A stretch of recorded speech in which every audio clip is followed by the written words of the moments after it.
ំសង្វារចំនេបំរារដ្ឋាប្រតិបត្តិវិន័យស្ដាំនៅវិន័យសិក្សា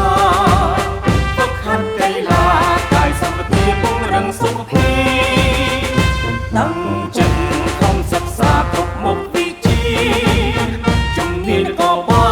នគ្រប់គ្រងគំនិតកែច្នៃនាមបន្តវេនប្រសិទ្ធភាពលើគ្រប់វិស័យ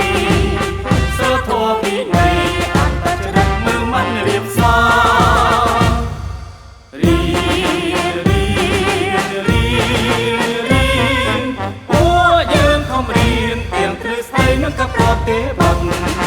ខិនខំវឹកហាត់វិធីប្រយុទ្ធការពារ